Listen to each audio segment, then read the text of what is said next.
안녕하세요. 피탐성 피체교회와 함께하는 성경 공부에 오신 피체 성도님들. 뜨거운 여름이 연일 계속되고 있는데요. 사실 텍사스에 사는 우리는 뜨거운 바깥 날씨 걱정보다 찬 실내 온도 걱정이 더 많이 됩니다. 여러분 냉방병 걸리지 마시고요. 회사나 학교처럼 내가 온도 조절을 못하는 곳에 가실 때는 꼭 겉옷 하나씩 가지고 가셔서 감기 걸리지 않게 조심하시기 바랍니다. 우리 같이 기도하고 오늘 말씀 공부 시작하겠습니다. 하나님은 언제나 말씀하시는 말씀의 하나님이십니다. 그런데 우리는 얼마나 하나님의 말씀에 귀를 닫고 마음을 닫고 살아가는지 모르겠습니다. 말씀하시는 하나님, 우리의 귀와 마음의 문을 활짝 열게 도와주셔서 하나님의 말씀이 우리에게 들려오는 기적과 신비와 기쁨을 맛보게 도와주십시오. 예수님의 이름으로 기도합니다. 아멘. 오늘은 요나서 1장 4절에서 6절까지 말씀 함께 공부할 텐데요. 우리 4절 말씀부터 같이 읽어보도록 하겠습니다. 주님께서 바다 위로 큰 바람을 보내시니 바다에 태풍이 일어나서 배가 거의 부서지게 되었다. 아멘. 여러분 혹시 어제 말씀 기억나시나요? 하나님께서 요나에게 말씀을 하셨어요. 그래서 어디로 가라 말씀하셨나요? 니느웨로 가라 말씀을 하셨는데 요나는 하나님의 낯을 피해 스페인으로 가는 결정을 내립니다. 그런데 요나는 누구였습니까? 요나는 하나님의 선지자였어요.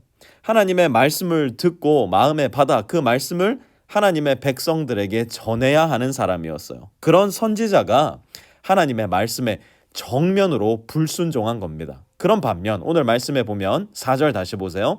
주님께서 바다 위로 큰 바람을 보내시니 주님께서 바람에게 말씀하신 겁니다. 큰 바람아 바다 위로 가거라. 그러자 어떻게 됩니까? 바다에 태풍이 일어나서 배가 거의 부서지게 되었다.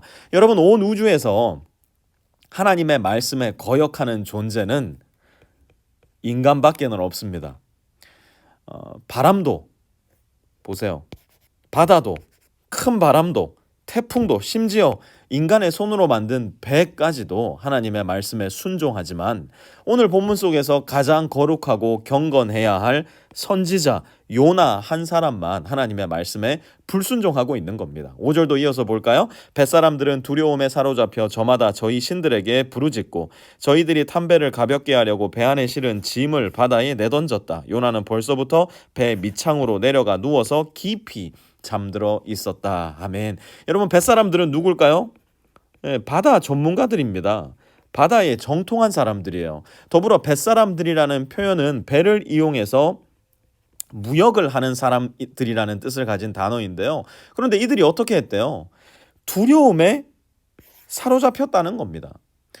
이 태풍은 그동안 봐왔던 그들이 관리할 수 있었던, 극복할 수 있었던 수준의 풍랑이 아니었던 거예요. 장사꾼들에게 목숨보다 더 귀할 수 있는 물건이고 짐일 텐데 오늘 보니까 짐을 어떻게 했다고요? 바다에 내던져 버립니다. 진짜 목숨이 경각에 달리자 다 갖다 버리는 겁니다. 그런데 그 와중에 딱 한 사람, 이 상황에 전혀 어울리지 않은 행동을 하고 있는 이가 한 명 있으니 그가 누구냐면 바로 요나입니다. 5절 후반절 한번 다시 볼게요. 요나는 벌써부터 배 밑창으로 내려가 누워서 깊이 잠들어 있었다. 여러분 혹시 이 그림 보신 적 있습니까? 아무것도 안 하고 싶다. 이미 아무것도 안 하고 있지만 더 격렬하게 더 적극적으로 아무것도 안 하고 싶다.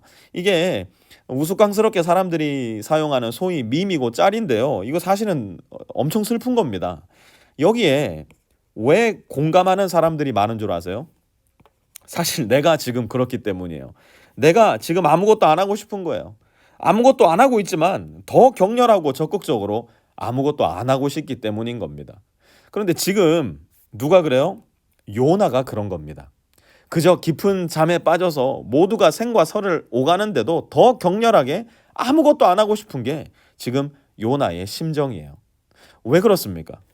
도대체 왜 하나님의 선지자 요나가 이 지경이 되었을까요? 왜 우리 역시도 이 시대에 아무것도 안 하고 싶은 사람들, 더 격렬히 아무것도 안 하고 싶은 사람들로 넘쳐나게 되었을까요? 이유는 사실 요나가 말해주고 있는 겁니다. 하나님 뭐라고 말씀하셨어요? 일어나 가라 말씀하셨는데 가서 나의 말씀을 전하라 말씀하셨는데 하나님께서 주신 소명을 내가 적극적으로 거부하고 거절하고 불순종할 때 모든 인생들은 이 불순종에서 필연적으로 인생의 무가치함과 인생의 절망, 인생의 허무와 허망함을 느끼게 되는 겁니다. 더 나아가 이렇게 되었을 때 우리는 게으름이라는 큰 장벽에 맞부닥치게 되는 겁니다.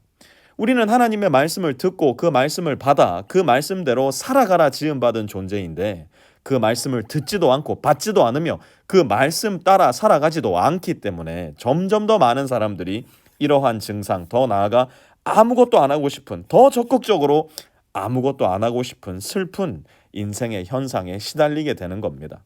6절도 이어서 같이 한번 읽어볼까요? 시작. 마침 선장이 그에게 와서 그를 보고 소리를 질렀다. 당신은 무엇을 하고 있소? 잠을 자고 있다니 일어나서 당신의 신에게 부르짖으시오. 행여라도 그 신이 우리를 생각해 준다면 우리가 죽지 않을 수도 있지 않소. 지금 누가 누구를 깨우고 있습니까?